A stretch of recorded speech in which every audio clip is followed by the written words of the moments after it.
everyone. I've had a lot of clients contacting me about what they should do with their hand strip dogs while we are stuck in quarantine and unable to groom dogs for people. So I wanted to go over a couple of little things that'll help with this process in keeping them up so that they're not completely overgrown when we do finally get to see them, just thinning it out and keeping the skin and coat comfortable. So I washed Willie already and I did blow dry him.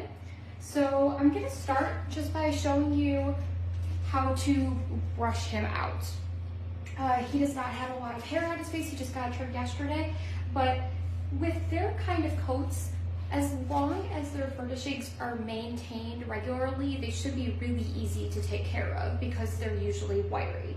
So I would just start by brushing out the face and then along the whole body with the lay of the coat, and just smoothing it down. You could also let your dog air dry. You do not have to blow dry them dry if you don't have a nice dryer for that. Just lightly smooth all this down. And I'm going to start from the foot and work my way up.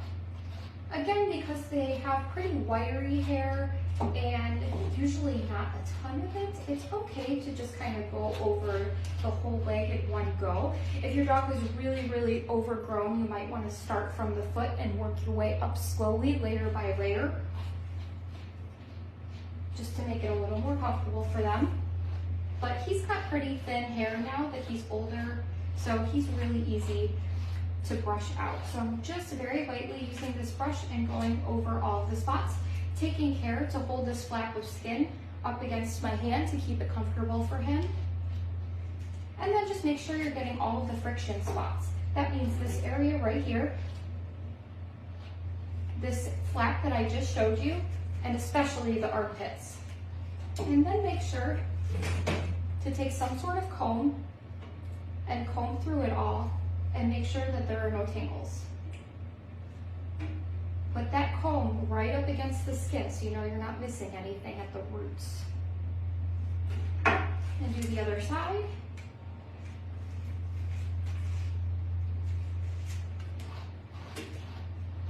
Using a really light touch.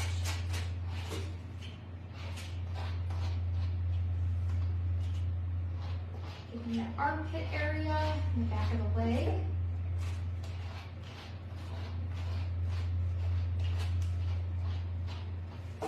And then check with the comb. And if I caught any tangles with this comb, I would go back in with the brush. You don't want to yank on tangles with the comb because it will be really uncomfortable for your dog. So now I've got Willie all brushed out. And the next thing that I wanted to show everyone is what to do with the Andis rake. This is a great tool for hand strip dogs to keep the wiry texture and not have to know how to hand strip. So I'm just going to, starting from the back of the head, I'm holding his skin tight with my palm.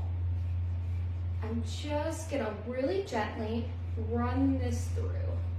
Now, he just got raked out a week ago and he just had a haircut a week ago, so we're not gonna get a lot out, but see, just from that one row down his spine, we got all of this dead coat. And if your dog had a lot more wiry hair and a lot more coat in general, it's going to get out a lot. This is the fine tooth one. I would definitely recommend, if your dog has more hair than this, to get the coarse Andis rake. And you can find that at all different distributors. Frank Rowan's son has them. I believe they're on Amazon right now. But I'm sure if you did a search, it'd be really easy, just the Andis de-shedding rake. And just make sure that you're using that really gentle touch and checking to make sure that the skin isn't getting any sort of irritation. If it is, don't go on that spot anymore. And maybe lighten up your touch a little bit. But you can see I just kind of went over every area. I didn't stick to one area and stay there several times because that's going to give you some skin irritation. But just really gently running this through. Now we got a whole bunch of hair out. just in that short amount of time. So I hope that's helpful in my terrier and hand strip clients that are looking for ways to help keep up with them. If you have any questions, feel free to message me, but hopefully this helps.